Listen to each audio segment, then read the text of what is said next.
The following presentation is part of the Beyond the Blast Doors network. From the farthest reaches of the galaxy, the Midwest, you're watching Beyond the Blast Doors live. Obi-Wan Kenobi, we have new information post-production. That's not even close to happening because production hasn't even started. That's okay. We're going to be talking about how that's been pushed and a whole heck of a lot more.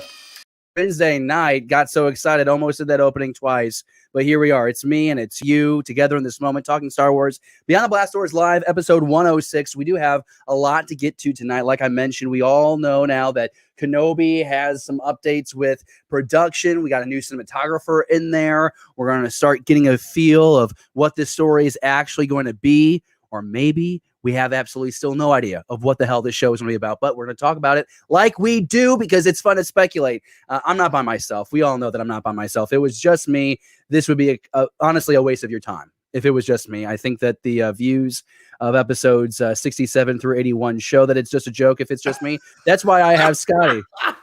Hey, kiddos. No, what's really weird about the Kenobi thing? It's always a talk show. I don't know why.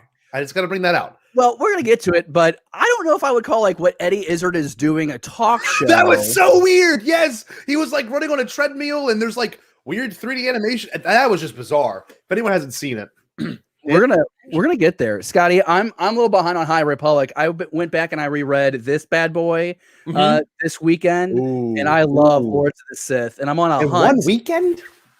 I love this book, dude. I read this for the first time in 2016. I was on the beach. I was in the sand in Mexico, staring out to the ocean, reading this book. Lords of the Sith. If I smell the pages, I smell the ocean. It's wonderful. You smell your bartender that was bringing you drinks? Listen, I paid $10 that morning, okay? Kept bringing those brewskis coming to me. So the biggest mistake of that whole vacation, right? I asked for 4 tacos, but he thought I said 4 orders of tacos. So I had 16 shrimp tacos brought to me in front of my girlfriend at the time and her family. I have married this woman since then, and her family has brought me in legally, so I didn't scare them off. I did a lot of memories with this, but it actually still kind of smells like that verde sauce that they bring. Yeah, it smells good. It's amazing. Listen, that's not why we're here talking about. We're talking about Star Wars. Going a little early. Big thanks to everyone for being cool with this week to talk Star Wars a little early. Going to make a little drive to see the Fam Bam, and doing this a little early lets me get on the road that much earlier. So really appreciate for everyone being cool about that. Everyone in live chat already hanging out. Jared the Dark Jedi. We got Sam. We got Apprentice Ewok. We got Canon Junkie. So we got people showing up. Do us a favor real quick. Hit that share button. And make sure you tell everybody on your Facebook and your Twitters and your Instagrams and your Bebos and your Grinders that we're talking Star Wars right now. This is all inclusive, not exclusive, okay? And I will say this, that it's not just the two of us. I'm really excited about this. We've teased him. I'm going to bring him on in right now. I'm very excited about this. From Skywalking Through the League, we have Mr. Bill. We got Mr. Trey. Gentlemen, how are you doing? Oh, look at him. Doing great, man. I am doing, as the people from where I'm from, I'm Bayou Bill Sheehy. And I'm Tampa Trey. That's right. And they say Baton Rouge Scott. I mean, come on. We're doing pretty okay here. That's what we say down here in the Bayou. You know what I'm saying? That we're doing okay. Oh, Thanks wish for having us. Bill had posted a photo of some Cajun food he was eating from Kentucky, and I'm like, "Oh, you're real Cajun." And then literally, and then I have a whole thing going on with him right now. So he is a raging Cajun currently. I am Bayou Bill Sheehy. I don't want to be rude. I don't know if that you're going to appreciate this or not, but we're going to show it. We do have the image. This is so what happened was that's just me back at the home. It's just back visiting some family. That's the front yard too. A little background here. If at this point, this is episode 106, and if you just listen to the audio, bless you, you're a saint because the show has become so visual. What I've just brought up on the screen is Bayou Bill, this graphic that Scotty J. Rowe made. And either you're welcome or I'm terribly sorry. I taught Scotty how to make graphics where you can take people's faces and plant them anywhere. I put my mother's face on a tailpipe one time. I mean, you can do whatever the hell you want. And Scotty decided to do this and honestly, Bill, why didn't you give me that photo of you? Because that's a lot better than the graphics. Listen, I like to flex with my graduation pictures that I did fun Star Wars ones as much as possible. So, like, I didn't even think of that. I didn't even it didn't even come into my thought process throughout the entire thing. I'm sorry. You know what? I'm going to take headshots specifically so that I can come back on the show so that we don't have to do this anymore. 6 minutes into the show, I don't think we talked about Star Wars. Hey, Trey, you're here too, dude. I'm sorry. It's all good. Trey, I've been enjoying Bayou Bill. I podcasted with him for 3 years. Never met Bayou Bill. Only met regular Bill. So this is a nice introduction for me too. I'm thriving in it, man. Happy to be here. This is his drag persona, which is really exciting. Bill looks really good in latex pantyhose. All right, so personal experience, he knows it's fine. Well, that was on one of the reviews of your podcast on the Apple Store, so I just thought it was relevant. It's Patreon. It's there. Oh, it's on Patreon too. We have a Patreon? I didn't know that. We're going to now. Got to give the people what they want, man. We have a Patreon as well. It's patreon.com/Beyond the Blast Doors. God bless. Oh, that's how you do it. So that's how we do it. So these two gentlemen, I know we were all at Celebration together. At least, Trey, were you? No, I don't think you were. No. I went to Celebration. Unfortunately. That was the only one. Yeah, I was broke. Couldn't go to Chicago. I get it. Next time's going to be real different. Mm-hmm. Yeah. Mm-hmm. Real different. David, what we got today, brother? What's going on? Well, I got excited because I thought we were going to dive into the Celebration talk, but we can save that till later. It's a great story of me literally like almost dry humping Bill in the middle of the podcast floor. It was a little wet. Like you didn't have to admit to that, but I felt something. I don't know what it was, but it was definitely not dry. Probably the liquor coming through the pores of my skin. We got Dan the Man, we got Sam, like I mentioned, Anthony, YouTube fan. Just great to see everyone coming along. I know we're coming a little bit early this week. But we're going to have a great time nonetheless. And of course, if you're not able to watch this full episode, because this is maybe in your dinner hour, that's okay. As always, you can join us on the rewind. Always a lot of fun. The first thing that I want to get to this week, and I just think it's so fascinating. I never thought I would see Ewan McGregor and Eddie Izzard share the screen, but it happened this week. Comedian Eddie Izzard over from the UK, who's known for cross-dressing. This guy has been one of the top comics in the world for the last 20 plus years, known for one of his most popular bits is the Star Wars Cantina. And he's doing this marathon right now. It actually was his final episode where he has Ewan McGregor on. And so you have Eddie on a treadmill running, raising money, which is awesome because he's raised like $400,000 to get food for people in need. So like just that alone is super cool. He brings on Ewan McGregor to wrap this up, and they start talking about Kenobi. We got some pretty interesting details. The big one is production is officially going to start in LA late this spring, and one that it's just not what we've heard up until this point. It seems to keep moving, and we're also learning that there's pieces being acquired. So let's just start here. I want to get a gauge of where our excitement level is right now for Kenobi. And Trey, why don't you start us off? Where right now on February 3rd, 2021, where's your excitement level on Kenobi and why?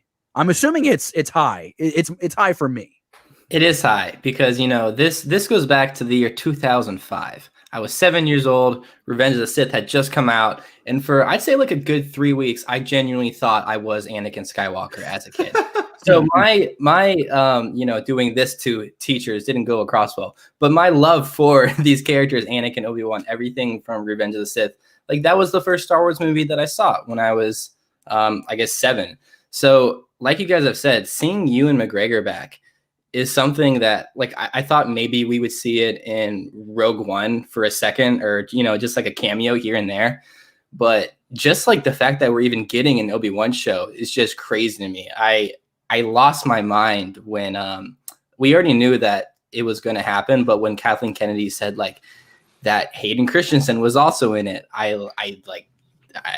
I don't even know what happened. I think I just blacked out for a good 5 yeah. minutes because it was just like, you know, I think we're all children of the prequels, and like having that validation, because I think for a long time the prequels were those movies that a lot of people didn't like to admit that they liked, even though we are all like, those are our movies. And now that story of that character is being continued with the same actor that played him in the prequels is just complete validation for being a lifelong Star Wars fan.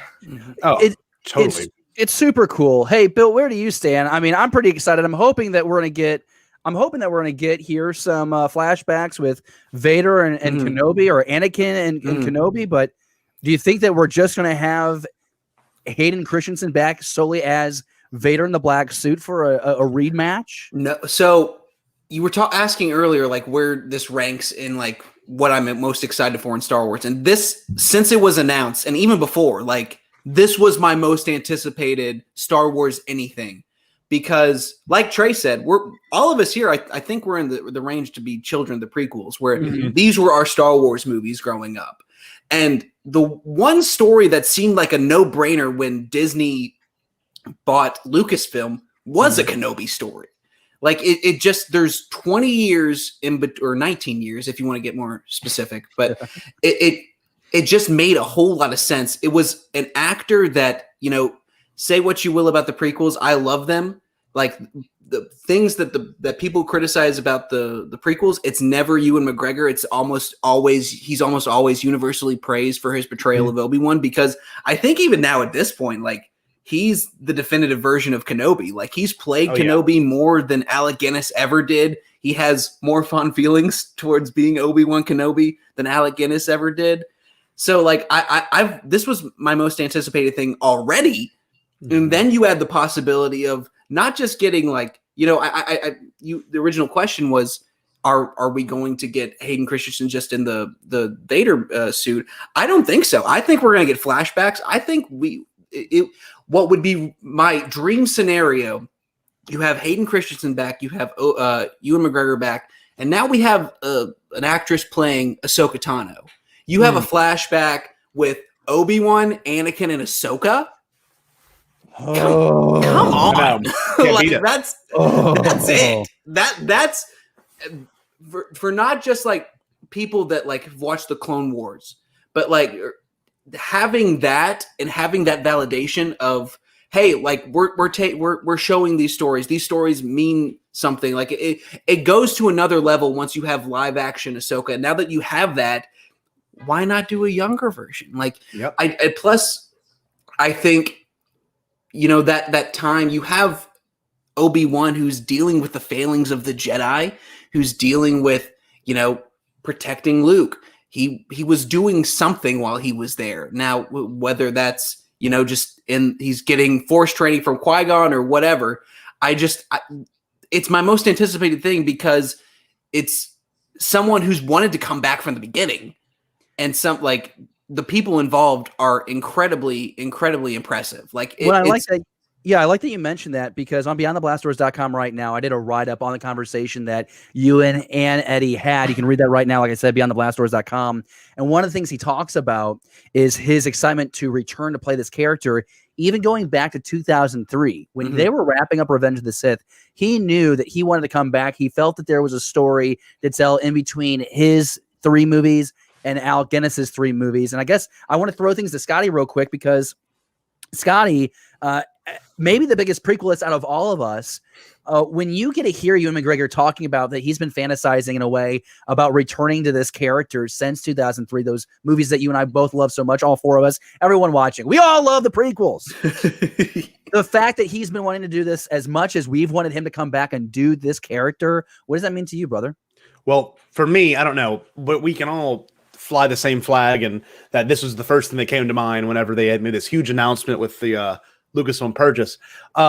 But there's so much potential there. And, you know, the big argument, he's got to stay on the planet, I don't find that to be very valid. I mean, there could be something that allows him to get off the planet, or he has to actually do something to get off the planet, you know, of Tatooine, that is. So I think I think to me, to see him return, to have him be excited as well. I mean, if you watch any of the behind the scenes stuff, he's always been so hype. He's like, oh, he's spinning the lightsaber, he's having a great time, he's laughing, he's messing with George. So I don't know. This has the most potential for George to even show back up and to a certain extent and be there for the making of it. Now, not to say he's going to be doing the making of it, but this is the one he'd probably visit the set most often for. And I know he loves Dave, but I know he loves Ewan and what they're going to tell with that story. So I don't know. Overall, I'm ecstatic. And of course, Hayden Christensen, I mean, David was there. We have the video on the YouTube page of my actual reaction when they announced Hayden showing up. And I mean, y'all, it is my favorite reaction to anything ever. I want you to know that. It's the best you've ever seen. I was so happy. I don't think I could. I honestly, and look, Katie's in the other room. I shouldn't be saying this. I told my buddy Eric on the phone the next day, I'm like, you know what, Eric? I said, that might go down as the best day of my entire life. Oh, no. It's in the top 10 of the best days of my life. And I don't know. It's so sad, but it was so good. It's going to build to a climactic. Yeah, exactly. That's what I just remember every audio bar going to the max on that. You know, it's interesting. And we kind of mentioned this too. One, I'm going to pivot already. I think that we're going to get Duchess Satine somehow in this series. I think we're going to get live action Satine, which would be really fun in a flashback. And I talked about it a lot too. Like, I would really like this to be like almost like a true kind of like veteran PTSD journey. Yeah. And kind of like Logan. I've always thought of Logan when I've thought of something like this. Like it something that like you dive, like not, obviously not something is like gritty and violent and stuff like that, but something that's equally like really explores the emotional depth of the character. Like, well, Logan's one of my favorite comic book movies of all time because like I loved Wolverine as a kid, but now like growing up, you see it like he's dealing with his failings. He's dealing with, he's of who he is. Like plus you add like, it's already kind of like a Western anyway. So like I've always thought like Logan-esque would make a lot of sense, I can roll with that. So let's dive into this though, real quick. I do feel like we should go and kind of like just have a conversation about the background to this, in the sense that now you have Ewan McGregor saying it's going to be late spring. So what's late spring in your eyes? Like April, May? But going back to October, November, guys, we were hearing that it was going to be January 4th. I have this pulled up from my article that I wrote today, but this is what FTIA said. They pegged Kenobi for January 4th, 2021. Now, there's some misinformation with their original posting, and that's where it starts to lose credibility, right? Because we know it's Obi-Wan Kenobi. We understand that it was not Boston. This has, Boston, Massachusetts, and United Kingdom listed here as locations. Obviously, we're learning the locations have changed quite a bit. Yeah. They're going to be shooting in Boston, Massachusetts. It's like, are we going colonial in Star Wars? Like, what is happening? What the hell is this? But now you guys will remember that, on the Disney investor call, we had Kathleen Kennedy coming out and saying it was February. You had really credible sources saying it was actually going to be January. And so to have Ewan kind of come out here and to say, hey, it's going to be late spring, for me, it doesn't really bother me too much because I assume we're not going to get the series until late 2022 or early 2023. But it is interesting because we got this news, and we just now know that Deborah Chow has picked her lead cinematographer on this series. So it definitely seems like the crew is still being assembled, and we're going to learn more about the cast here probably as 2021 kind of continues. But does this news, Bill, does this concern you at all, knowing that production is now later than what we originally thought? Or is it like, well, we didn't think this was going to come out anytime soon anyway, so let's not rush it? I'm not concerned at all, because if you remember at least a year ago, like there was rumors that like this wasn't happening. Like, right. It was canceled. They weren't going to do it. So like, no, I'm not concerned that it's taking this long. Like I usually say with Star Wars, anything, it doesn't matter what it is. I'm going to be the first in line. I'm going to be the first one to watch this when it comes out.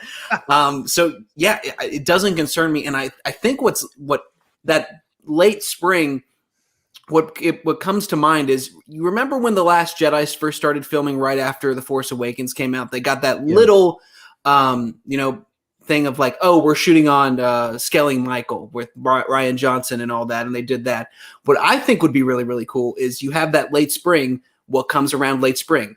May the 4th. You have a May the 4th post where it's, hey, look, the Kenobi series is filming right now, and you have Ewan McGregor in his costume, and then everybody loses their mind. So I'm not concerned about this at all.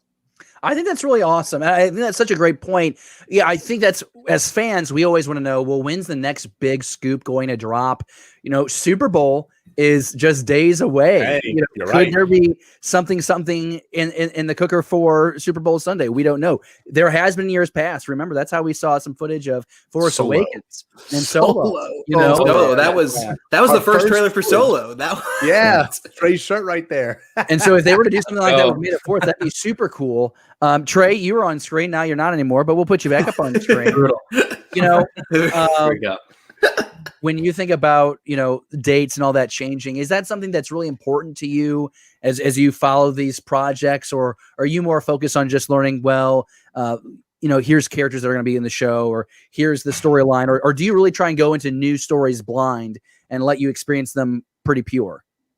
I mean, I think in a normal kind of world, having a show keep getting pushed is like problematic, but there's also this thing, you guys might have heard of it, it's called COVID-19. That's never heard. What's that? Some stuff. Yeah, COVID-37. They say if you swab your butt, it's a lot more effective than the nose swab. This is a true report out of China 2 days ago. I had to cover this for news, and I just think that's redonkulous. That I don't know, why is it now that we're just coming to that conclusion that it's a cleaner swab? I love when you put on your journalist cap and it's anal swab. Can you imagine going to your urgent care or your local clinic and the nurse come out, she's like 55 and she comes out and she's like, all right, here we go, breathe in. Here we go. Like, I'm not ready. I'm 20 years away from a colonoscopy. I'm terrified. So, Trey, you were making a point. I think I was, yeah. Anyway, I think anal swabs. Anal swabs. So, I guess my point is, in a normal year, it might be concerning, but I mean, so many things are being pushed back, and I'm excited for it to finally start, because it's been. I mean, like you guys said, once Disney bought Star Wars, from that point on, it's been rumor, a Kenobi show is happening. Rumor, a Kenobi movie is happening. With Bill mentioned before, Logan, James Mangold was attached. I completely forgot about that. I don't even know anymore. That was huge. But so much stuff has been reported at the point. And then when Wood Kathleen Kennedy, and we saw Scotty's reaction to that when she said, Caden's going to be in and Kenobi's happening. It's like we all just lost our minds. So once it actually starts filming, and Bill made a great point about May the 4th, because just imagine it's 10 a.m. You wake up, check your phone, you see a tweet from Star Wars that says May the 4th be with you. Today is our first image of Ewan back as Obi-Wan Kenobi, and we just see him like a picture of him in the desert, just in the glorious, making him age 40 years and 19 years. So this is the high ground. Yeah, he's finally, he has it again. But I mean, I guess to go back, I'm not really concerned at all, just because of how everything is now. I mean, the Batman has had problems. A lot of movies have had major issues, and Star Wars is no exception to the workforce right now. So I'm extremely excited. I'm really ready for them to start production, and I just can't wait to see Ewan back and Hayden back and everyone else. I think I'm more hyped right now about the series, and it's already my most anticipated Star Wars future something the next several years. But the idea that we could have Rosario Dawson come in there and somehow do a live action combination with Anakin and Obi-Wan blows me away. This is not to be disrespectful. My one concern is I think Rosario Dawson is a very believable mid-aged Ahsoka Tano. I don't know if that would work with young Hayden and Ewan. So you might have to find somebody else again. Samuel L. Jackson played a 40-something in Captain Marvel, so anything is possible. You're very right about that. And Mark Hamill did come back and reprise Return of the Jedi, Luke Skywalker. So I mean, it's amazing. These things are possible in Star Wars. What do you think about the news regarding Obi-Wan Kenobi. And I want to mention, I want to shout him out. Jung Jun-hoon is the cinematographer who has now been placed in charge of shooting Obi-Wan Kenobi, thanks to Deborah Chow.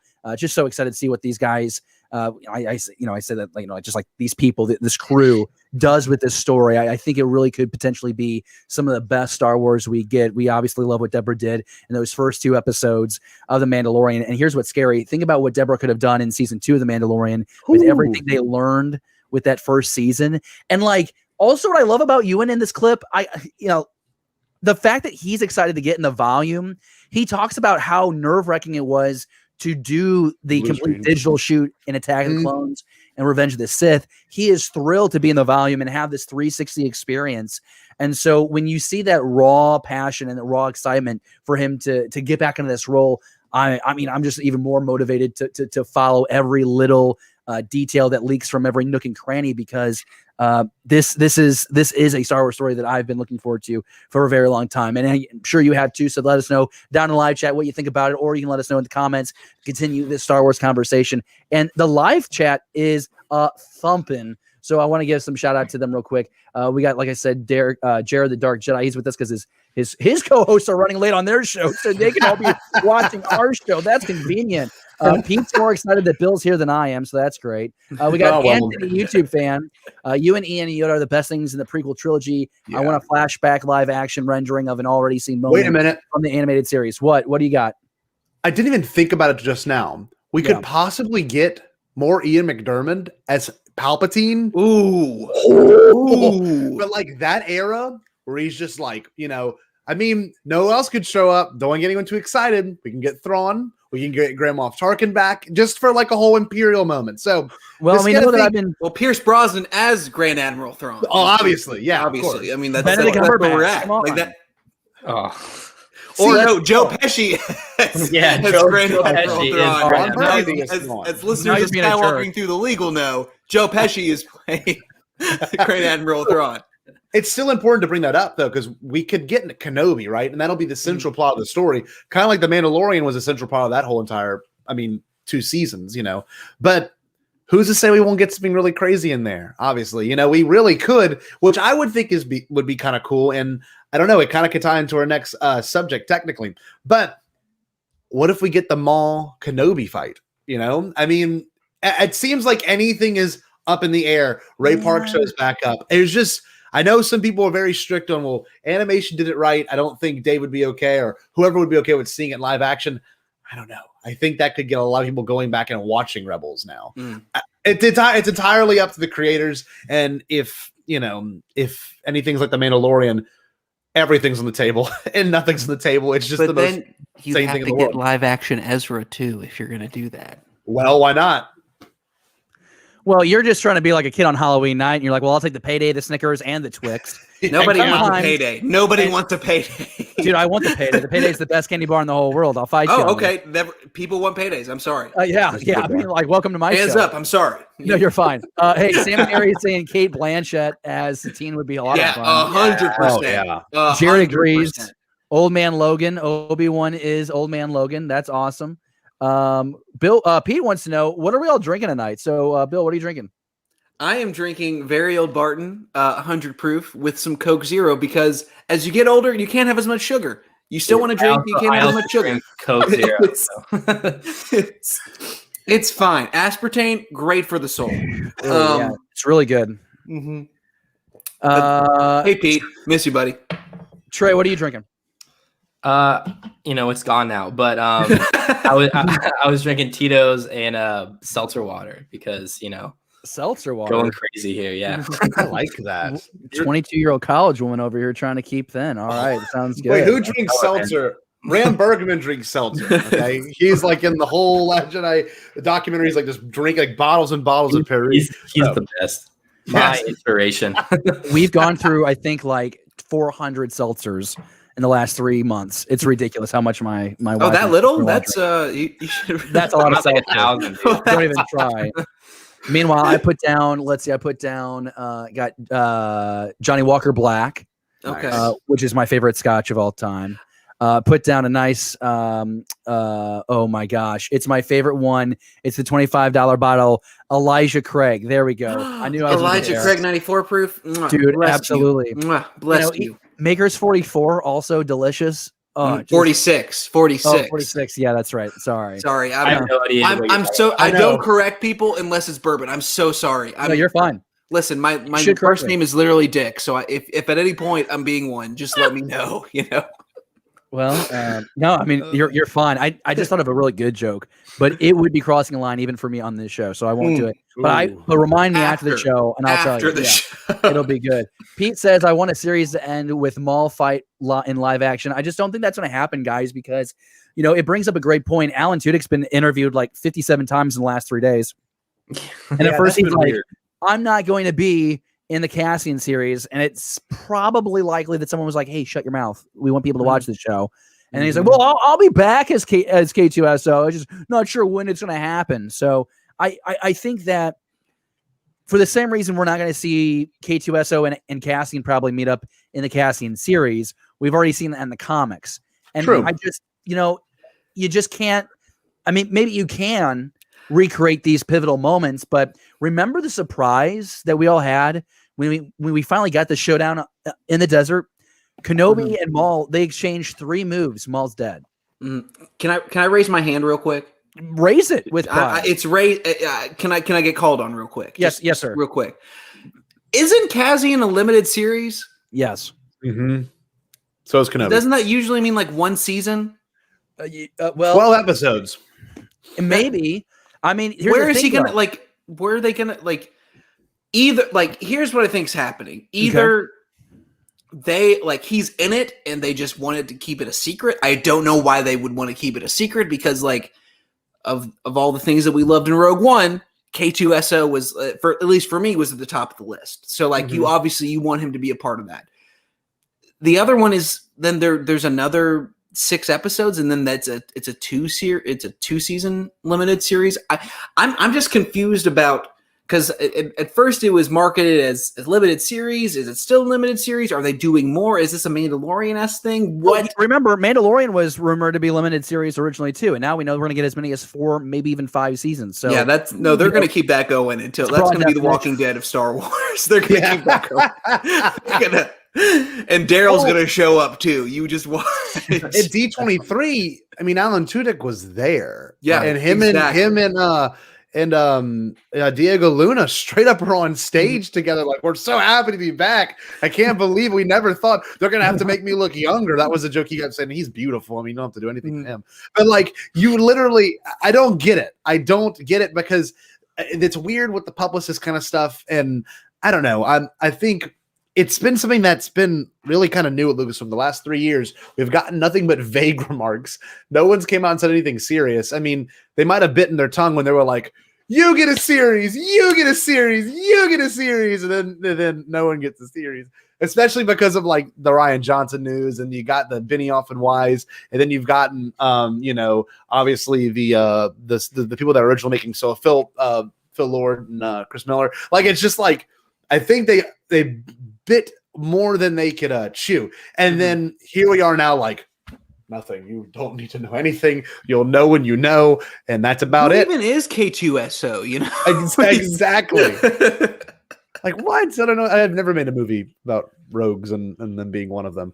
But yeah, it's really weird. I don't know. I hope clarification is going to be in the future of Star Wars, because the past 3 years have been bizarrely vague on every detail when it used to not be that way. And then we got word vomit on December 10th. Just how these things work. Sam Carey asks us in the live chat, out of all the shows coming out in 2022 and/or Mando season 3 Kenobi, what order do you think they will be released? Well, who wants to take a stab at this first? I think it's the order that they put. I think it's Andor, Mando season 3, and Kenobi. I think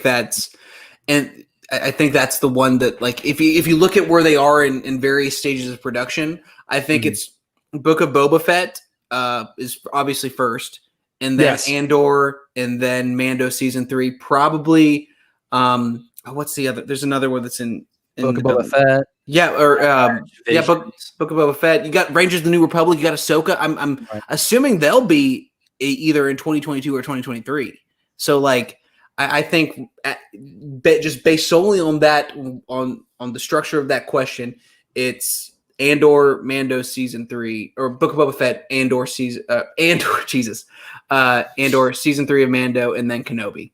Yeah. See, I just think I'm going to flip Andor and Mando personally because I think that you're going to get Book of Boba Fett end of this year, and I think because Andor's shooting right now, and Mando's in shooting till April, right? Yeah, you're right. Okay, you're absolutely right. I'm not going to comment anymore on this topic because I think he nailed it.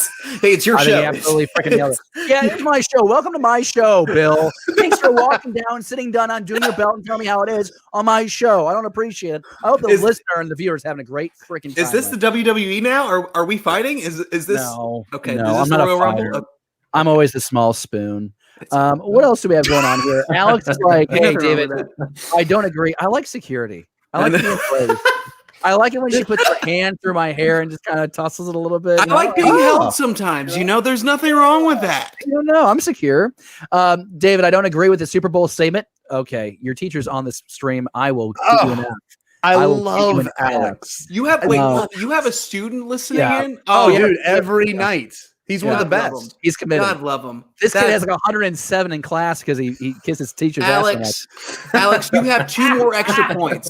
I'm giving, as a former substitute teacher, 2 more points for Alex. He gets all the points. I hope, Alex, that you like me a lot, because if I ever find out that you don't like me a whole lot, I'm going to be upset about it. But the rest of his comment that he said is, I feel they would release more Disney Plus, more about Disney Plus shows, but I do think there will be more clips of new Star Wars and teaser commercials for Disney Plus. Well, they said there would be 4 of them. That was announced. There is going to be 4 Disney trailers at the Super Bowl. So that could be anything from, honestly, it's going to be WandaVision and probably Falcon Winter Soldier. You have 110 million people watching that game. You had to take advantage of it. Oh, here's what they are. It's WandaVision, Falcon, Winter Soldier, Loki, and probably Black Widow. Like that's, I think that they're gonna. That's a lot of Marvel, but you're right. I mean, that's what's. I mean, that's right like that's Bad the ones that year.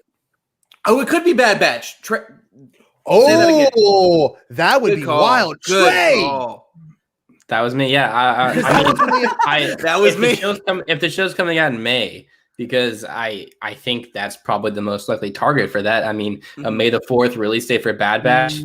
Oh, baller! I was hoping that would make sense.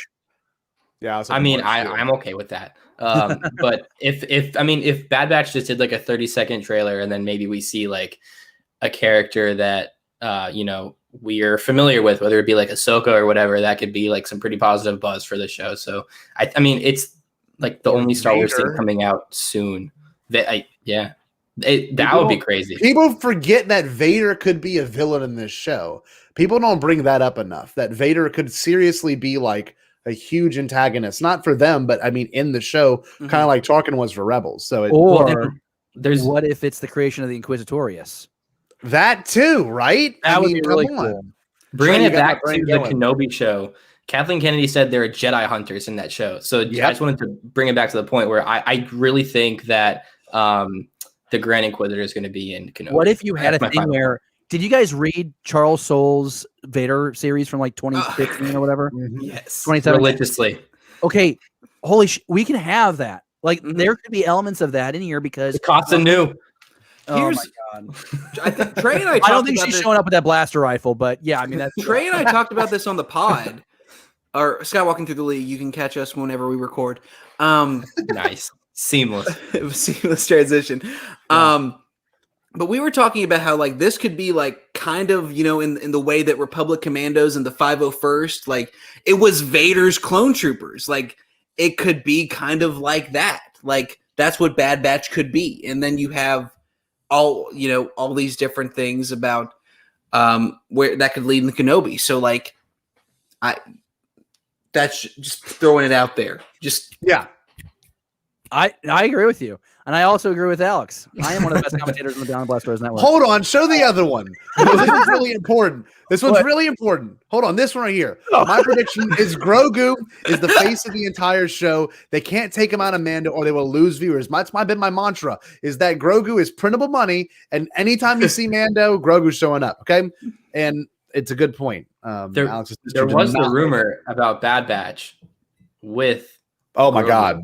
So Could you imagine? That's who saves him. Yeah, You know, that's I all don't I say.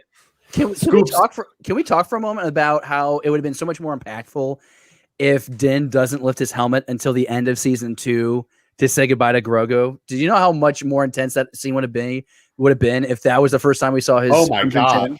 No living thing had seen him until that point, though. Like it's a technicality, but it's still it definitely still works. It's a technicality. I 100% get that, but like you're right though. You're right. Well, I'm not here to be right. I'm just here to have friends. All right. Is there anything that we need to touch on? Is there anything that I haven't asked or we haven't said about the? Because I feel like it's kind of been a fun conversation, very fluid, right? We went from Kenobi, talk a little Rogue One, talk about Andor, Mando season 3, all of our Disney Plus. It's an exciting time, and I kind of like the idea of us just kind of being around the table and kind of shooting the shit about all the Star Wars stuff that we're excited to see. We're not going to have Marie Wilson with us this week, unfortunately, but we can talk a little bit about High Republic if you guys want to have that conversation. Yeah. And real quick, we need to bring up one thing, David. One thing. I'm sorry. What? Just because our brains are all hyperactive right now. Yes. Today we got huge news. I mean, huge news. Okay. For the first time ever, to my knowledge, a Star Wars show has been nominated for a Golden Globe. That's a good point. That's a really good point. You got to think. I said it on the last show, last week. I mean, this is crazy only because we're so used to Star Wars being snubbed for everything except special effects and music. Always. I mean, that's the love it gets. But for real, best drama? What? Our Star Wars is in a category, and it's just been, I don't know, the top of viewership and reviews and everything. It's just been so totally deserved too. Oh, Power of Grogu. It's my mom she's what I would call a casual fan. Mm-hmm. Like she likes it. She'll watch it when it's on, but that's about it. She watched all of Mandalorian, like seasons 1 and 2, like back to back. And she the first thing she texted me, like when she finished both the seasons, she's like, Luke Skywalker. Oh my God. Yeah. she was just as invested as, her son who has a Star Wars podcast. Shout out to Leanne Sheehy. We love her. We love her. I've never met her. Sounds great. Never met her, but I've met her. She's my mother. But yeah, I think that's what's really, really cool about The Mandalorian is that it's not just for us. Like people that like Star Wars or people that don't even like Star Wars can watch this and get can really enjoy it. So I think it being nominated is really important. And I think that might kind of be the standard from now on with all these other shows, because they're bringing creators that are not just just really, really great executive producers, writers. These are the writers of the Andor series wrote The Americans, which is Emmy nominated and not just nominated, won. These are really, really great storytellers that are bringing their skills to Star Wars. So I think we can kind of start expecting this for the next, at least 3 or 4 years. It's almost like Jon Favreau brought a real sense of legitimacy to Star Wars. Mm-hmm. And that was, Kathleen Kennedy paves the way for this all to happen, right? Whether, wherever your stance is on certain movies or certain TV shows or whatever, she has enabled Star Wars to reach this point. Yeah, the movie's made $6 That's my president. Combined, that is my president. But if you think about it, Jon Favreau has really legitimized. Think about the technological advances he's made for the industry through Star Wars. Think about the cast and crew that he's assembled for these projects. We're going to have a Star Wars streaming universe where Grand Admiral Thrawn is the overlord bad guy. We're getting Heir to the Empire in Disney Plus. That is going to be Star Wars's MCU equivalent, and it's going to be epic. But this is a trend. This isn't new, right? Because last year, I have my notes here. Mandalorian was nominated for Outstanding Drama Series last year at the 72nd Emmy Awards. Won 7 primetime awards that night. Mm-hmm. This is an Emmy Award-winning show. And the show is not going to stop. And now you're having this thing where critics and really I think there's a difference between critics and critical fans. Yes. But you're starting to look at Star Wars as, it can be like this art form. We can honor it for more than just special effects or sound design or composing, because, my God, we've been blessed with some of the best composers of all time. John Williams, Michael Giacchino. I love that soundtrack from Rogue One. Ludwig, he just got nominated for an award. What was that award? I have it right here in my notes. It was for Tenet, I think. But Ludwig was just nominated his Mandalorian score by Society of Composers and Lyricists Award. He got nominated for that thing. So it's like wherever you're looking, it's just a new age of Star Wars. It's better quality. The acting is better. You have bigger names. The scripts are better. The way it's shot is way more interesting. I mean, the action sequence, like a great example, the action sequence of the Mandalorians taking down the Gonzati freighter in The Mandalorian season 2, the action sequence of Bo-Katan and the Mandalorian and the other two, Sasha Banks and the one guy that nobody cares about anymore, but landing on that ship, getting in there, going down the hallway, like that looked really good and it looked better than a lot of Star Wars. And so, the awards are going to keep coming, and it doesn't really impact like our viewing experience, but I think it's just a good reminder to be like, oh, that's the quality of product that we get to consume right now. How much is this better than like the Ewok Adventures and Star Wars? Of course. It's not even on the same level, dude. It's like not even the same. People reality.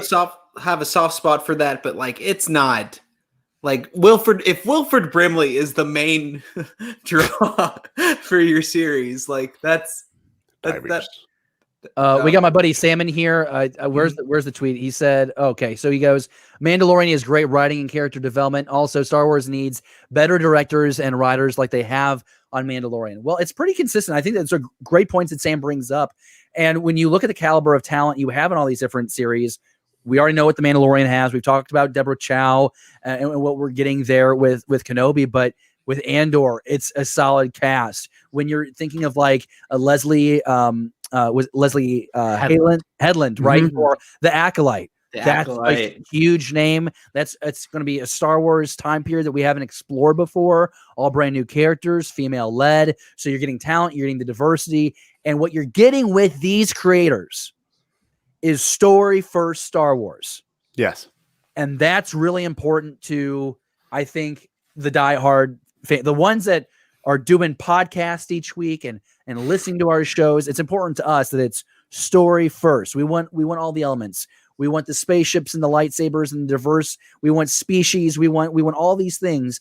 But Jon Favreau and Dave Filoni are doing story-led Star Wars, and it's really freaking enjoyable right now.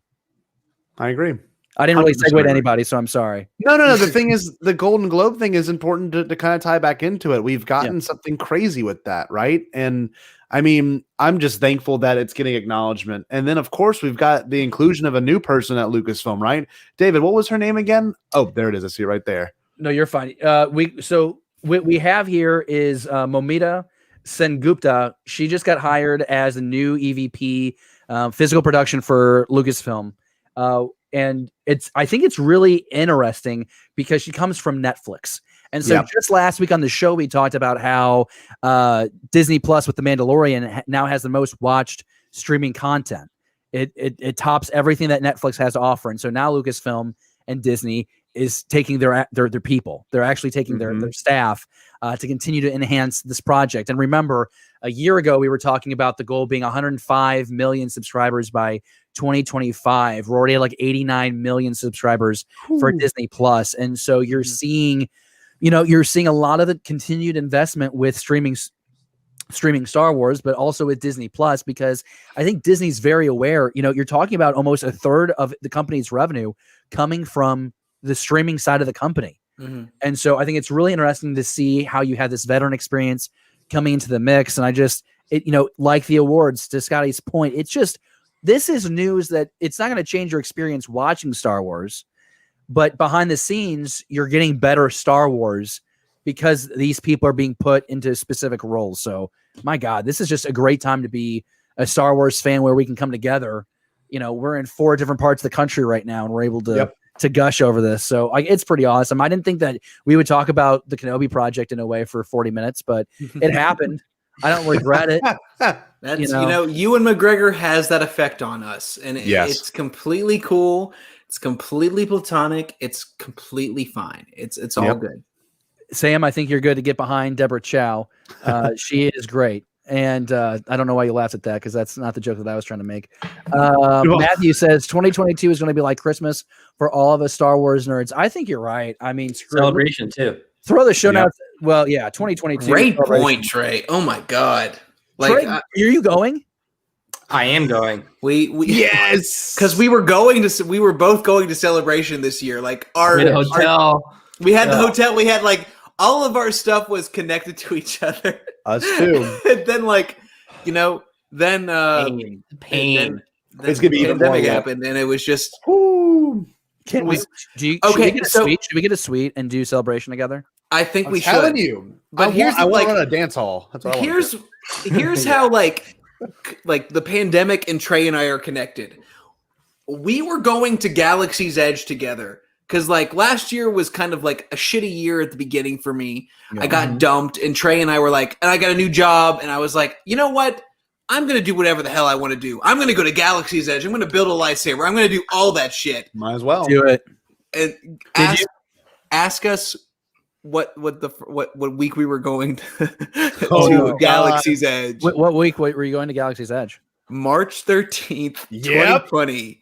The day the The pandemic. day was the announced. pandemic And started. like it wasn't just Galaxy's Edge. My friend has a beach house, and like Bill was gonna come stay at the beach house. Yep. We were gonna go to Galaxy's Edge, gonna have a crazy time, and then a bat Get some shit. started to got their disease everywhere. Oh, It- And here we are. So And but we're going everything that we were gonna do at Galaxy's Edge, we're doing at Star Wars Celebration 2022. Big suites, a lot of bourbon or Tito's, whatever the hell Trey wants to drink. all of it. It's all of it. We're doing it.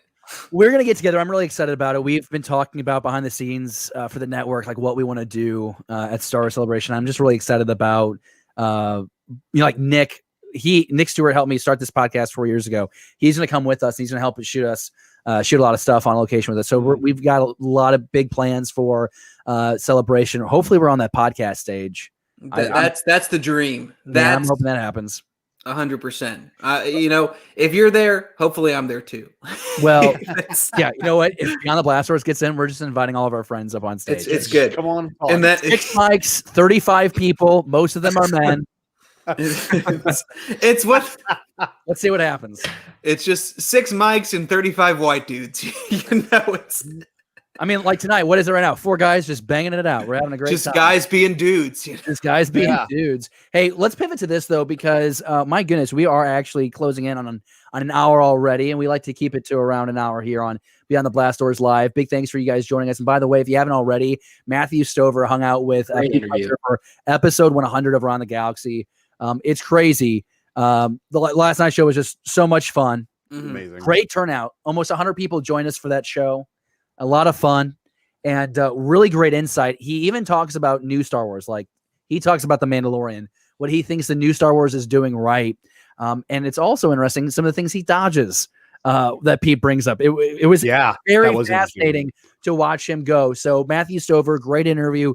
Big thanks for him joining the network last night on Around the Galaxy. Check that out if you haven't already. Also, I'm going to bring us back on camera because I don't know how else to pivot between graphics because this platform is a little sketchy at times. But hey, do you like Beyond the Blast Doors? Would you like to wear some of our swag? We got new and classic Beyond the Blast Doors merch available right now on TeePublic. You can find that link, I believe, in the description. But if you can't, just go to teepublic.com/Beyond the Blast Doors. You'll find the network store. We now have a BTBD Live store because I didn't follow directions that Pete and Josh sent me 3 weeks ago. So don't make your own store. And so we have the ammo tank. I'm really proud of the ammo tank. It looks really good, guys. I'm not going to lie to you. It's the one that I've ordered is blue with the show logo on it. And I'm like horny for this thing. I think it's going to be great. So I'm really excited about that freaking thing. Okay, so let's pivot to this, guys. This is the big what if, and I'm really excited to be having this conversation with you. The whole angle of this show this week is very simple. What if Darth Maul defeats Obi-Wan Kenobi on the planet Tatooine and captures the child Skywalker? This is something that I'm so excited to be talking about with all of you because of how pivotal this scene is, where you have old man Kenobi and old broken down Maul coming back together. What if Maul wins this fight and captures Luke? I mean, does he kill Luke? I think he trains him as his own Padawan for sure. Bill, when I told you about this topic, you were super excited. Let's start with you. What do you think? What happens if Maul wins this fight, man? I think you get something similar to what they tried to do with Starkiller in Force Unleashed. Oh wow. Where not necessarily the same kind of power level, which was just kind of like it's just God mode level. It doesn't make any sense in the Force and stuff like that. That's not what the Force is about.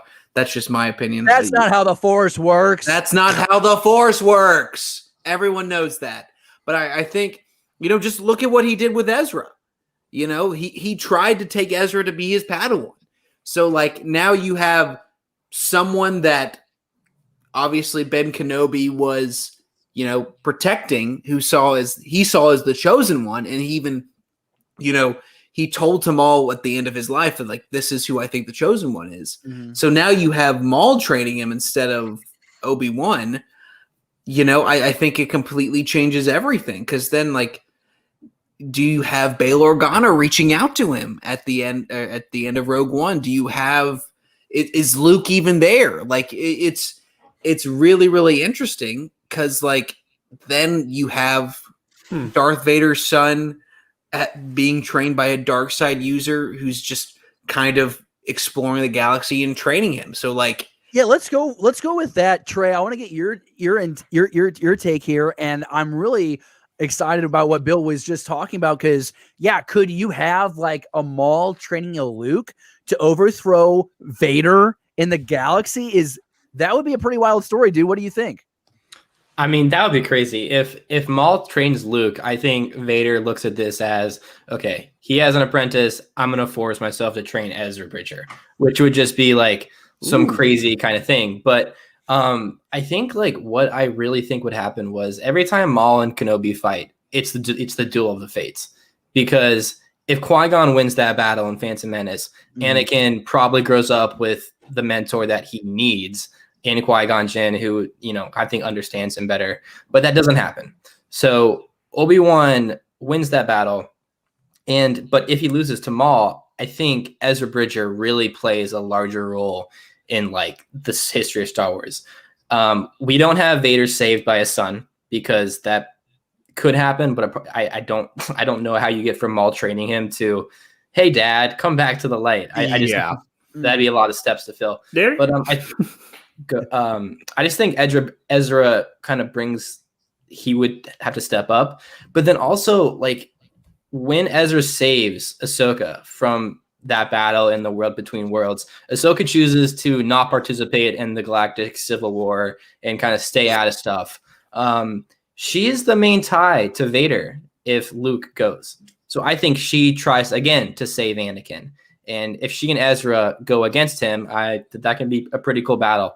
So a lot of stuff changes. I don't think the Death Star gets blown up, which is pivotal. First or second one? Everything. Yes. Both. That's such a good point. The Death Star probably doesn't get destroyed. The rebels probably fail. The rebellion might have to go into hiding. Scotty, listen, we're getting Ezra Bridger being the hero of Star Wars from Trey. We're getting Luke trained by Maul from Bill. What do you think? What happens if Maul were to win? What if he beats Kenobi in the desert and takes Luke? Well, we know his intentions in Clone Wars Season 7 now. We did not know that before this episode of Rebels ever even aired. And his intentions were to kill Anakin, right? So he could then be the one to take down Palpatine. Now, right, am I correct on this? Assume that? I'm pretty sure that was that whole speech he gives to Ahsoka. Mm-hmm. He wanted to wipe out Anakin so the Palpatine wouldn't have an apprentice. Well, if Obi-Wan gets wiped out, you're right. We'd have to see, Maul probably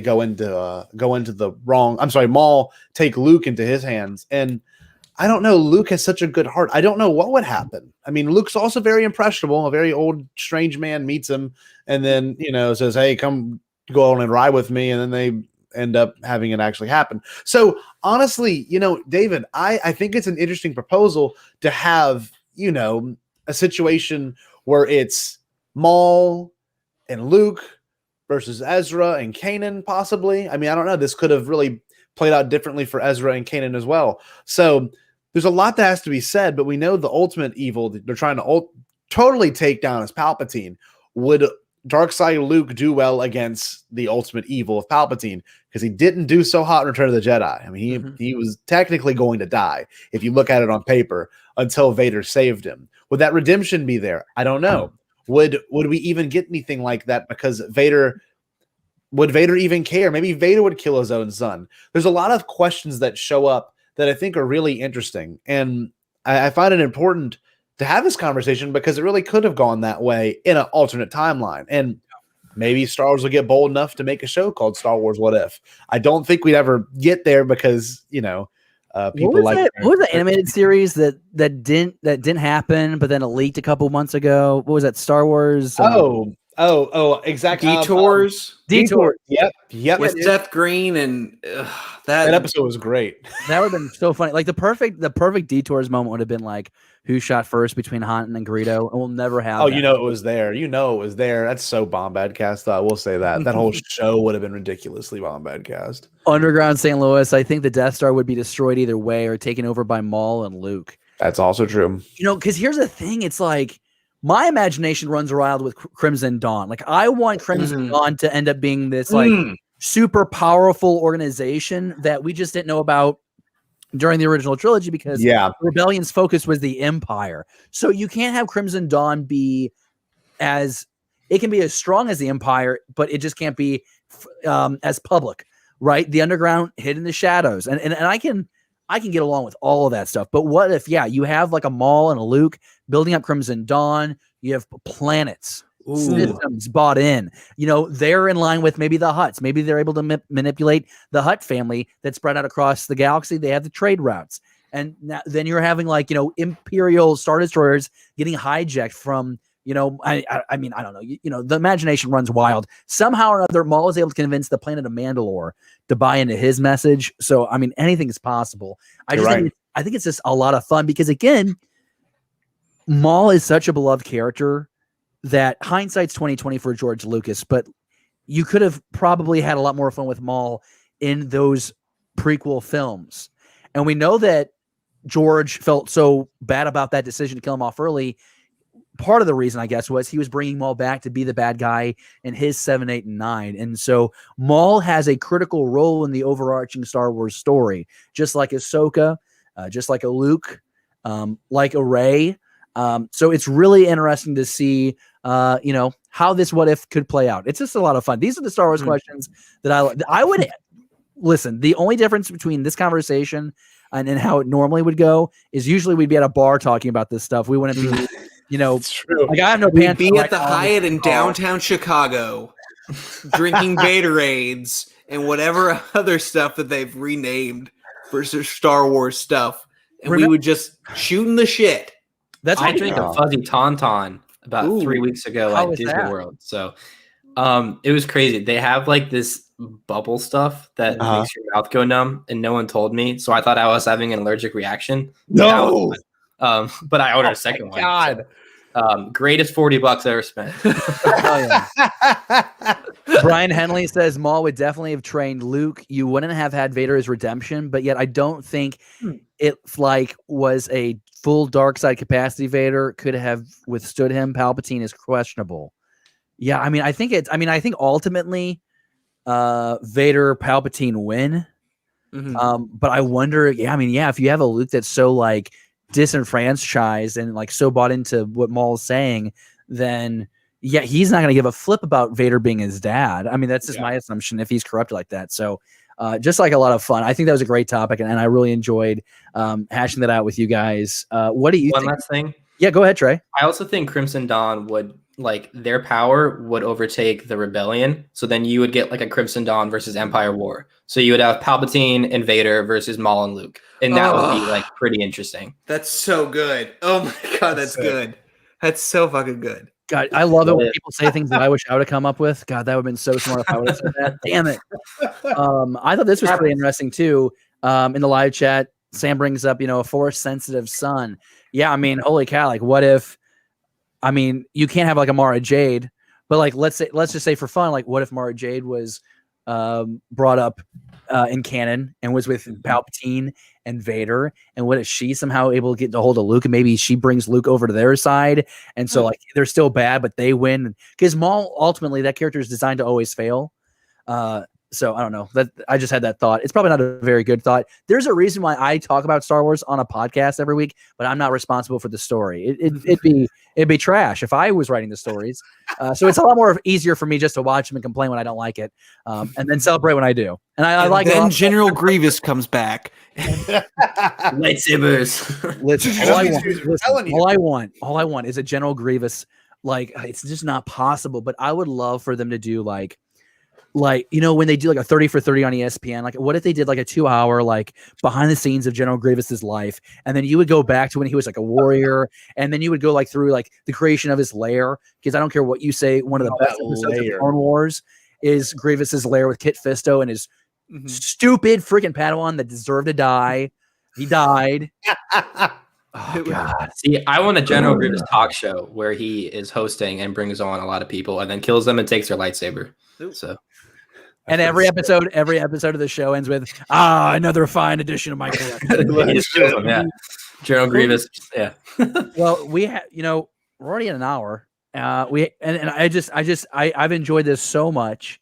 I really have. This has been really refreshing. Scotty, Trey, Bill, before we get out of here, is there one thing that we have to address before we get out of here? Trey? Is there one thing we have to address? Is there anything? I don't have anything. I mean, aside from the sweet Beyond the Blast Doors merch, if I just get Trey's lower out of the way, I'm trying to be like Pete Fletcher and promote my merch more than my conversation. It's clean merch. Yo, Pete's fine with that comment. One, he's not here, so he doesn't even know this is happening. But also, he knows he's a whore with his merch. I like the hoodies the most. No, Trey, what did you want to say? I didn't have anything I want to say. I just like Star Wars, man. Dude, I freaking love it. It was funny in the live chat. Someone earlier was like, "Hey, can Trey and Bill be like your sports reporters like in the future? Like, just bring you guys on." I think that's what we should do. We should just randomly bring you guys on with one topic.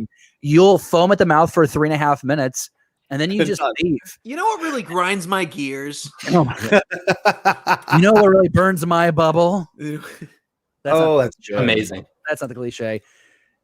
Scotty, this is one episode where I feel like you and I haven't done a lot of talking. No, it's been great. Look, I'm so sorry. Look what Alex said, guys. Do y'all think you could have a Star Wars gaming day? I think Dave and I have talked about it, so maybe Alex. It'll be hosted by yours truly, so we'll see. I think it'd be really fun if my computer could finally handle the magnitude that is Star Wars Squadrons, so I could freaking flight. Scotty, if you want to lose at OG Battlefront 2, just let me know. That's what we're doing. That's what we're doing. I'll whoop your ass. It'll be just like the simulations, David, and you'll lose. I'm telling you right now, I am great. So there was something on Twitter, and it was someone saying how like the OG Battlefront 2 isn't as good as the new Battlefront 2. Which, listen, like, is it a better game? Sure, but from a story perspective, dude, that whole like Vader Fist campaign, the original Battlefront 2 was so good. God, that was amazing. Galactic Conquest. Hey, I've played the new Battlefront 2 nearly every day for a year at this point. So I see him on live PSN. I'm telling you, I've seen it. This is a my new kill streak with Anakin. 100 never on. Go Chiefs. Alex wanted to know Buccaneers or Chiefs, and I'm saying Chiefs. Oh, here we go. Nick is like Jim Rome, but Star Wars is a hard pass. I agree with that. Well, all right, fine. You know, whatever.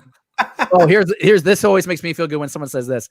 You guys deserve and need more viewers. Gaming may give you that boost, so worth a try. Hey. Well, it sounds like we're going to do Battlefront 2. We have capture cards, right? And we do versus new. That I have Yu-Gi-Oh cards. Is that the same thing? Yeah, bro, I have a deck. Like right over there.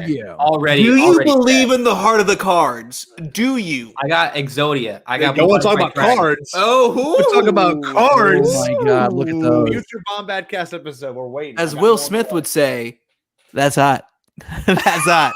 Wait, real quick. Those gaming cards, Scotty, Are No, those these are unwrapped? not. These. So I've got gaming. So real quick, just do a quick Bombad cast plug. We're going to be opening up old vintage Star Wars cards. And I know we've got a bunch of fans that actually like who am I think I can't think of the name right now. It was going so well. Regardless, we've got fans that probably would love watching this. I've got a vintage set of wide vision tops cards right here. They're beautiful, all in the pack. Everything you name it. I got some on the way. I've got a German set of Phantom Menace TCG cards. I'm trying to get us a vintage pack of old Topps cards like wax paper vintage. So that's gonna be something fun Bombad has in the chamber. But oh yeah, that's gonna be a fun episode. I'm not gonna lie. Jay's gonna get himself a back too. It's gonna be really good. I want to go ahead. Go ahead. What were you saying? I was gonna give Bombadcast a compliment real quick. The Space Alex Jones episodes make me laugh so hard. Don't know why everyone loves it so much. I want to do that's what I want to do. I want to be a part of it at some point. I don't know in what capacity I could but you guys are hysterical when you do that. I don't know what it is. I love it. I'll give you a hint at the next one. Jerry and I have been in the talks. We've talked to Space Alex Jones and Rogan Joe. Rogan Joe's going to take a back seat, and we're gonna have two members of Kiss join us the next episode. So we'll have two members of the band Kiss. The Kiss, rock and roll night party every day Kiss. So we're gonna have two members of them on talking to Space Alex Jones about wow. How would you say? I wish you were being happening in the galaxy. Amazing. Hey, by the way, Nick, amazing. Scotty, I got that hookup with that Topps wax pack. So it sounds like and Nick and Scotty need to join in. Hey, this is pretty cool. Josh, does bad gaming bring more viewers? If that's the case, then I can deliver millions of viewers in my play. I got to be honest. I haven't heard from Josh most in like 3 weeks, so it's really glad he's still alive. Brian Henley says a Star Wars RPG run with all of you would be awesome. Almost like Critical Role, but Star Wars. I'm down for that, and I'll put. I just noticed this. My hair is very flat. I need to really get some product, so I'll make sure I have product. Get some hairspray. And we'll have some blow fun. Dry it, man. Just it's the Sheehy method. Just blow dry it into oblivion. It's all good. My hair's not long like yours to have the flow. Listen, I look like I'm balding. It looks very thin. Oh, actually, stop it! You look beautiful, and don't let anyone tell you otherwise. This is what College David looks like. It's not just a phase, Mom. Do you know how many? Yeah, I didn't put. Yeah. So, Josh, I feel your hair problems. Well, that's because you're bald. Okay. So it's been a really fun show. Sincere thanks to Bill and Trey from Skywalking Through the League. And if someone wants to check out your show, what's the best way to do that? You guys can follow us. Obviously, follow us on Twitter at Skywalking TL.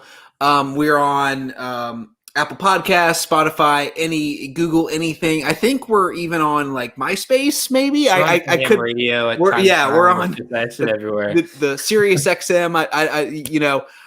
Check us out there. We do Star Wars conversations on things we want to talk about. Whether it be The Mandalorian, Clone Wars, anything Star Wars. We talk. We do have a bunch of hot takes, and we really appreciate it if you guys give us a try. We'd really appreciate it. Two really great people in the Star Wars community. So glad that you guys could do this. I think we should do this a lot more often. I agree. This was a lot of fun. Scotty seemed to enjoy himself a lot more too, which is always great. Scotty I don't know if it's a crush on you or if he doesn't like me. No, I just quite sure. He likes listen, when we are sleeping together, when we talk our pillow talk, it talks about how much we love David and Trey, but weird. It's fine. Don't worry about it. It's all good. I'm glad I could eat 3 corn dogs before this happened, and I'm just gonna leave it at that. I also need to go to the bathroom, and I think it's fascinating how this show can get derailed in less than 13 seconds. You're welcome. I think all signs were going towards wrapping the show up about 15 minutes ago, and here we are. Big thanks to everyone for joining us for Beyond the Blast Doors Live, episode 106. A lot of fun. What if Maul did kill Kenobi on Tatooine and captured Luke? Let us know down in the comments below or tweet us at BTBD Star Wars to continue the Star Wars conversation. Again, big thanks to Bill, to Trey, to Scotty. We'll see you next week, everyone. Thank you for watching Beyond the Blast Doors. Be sure to subscribe to our channel. Don't forget, give us a thumbs up and leave a comment. Beyond the Blast Doors, a Star Wars conversation.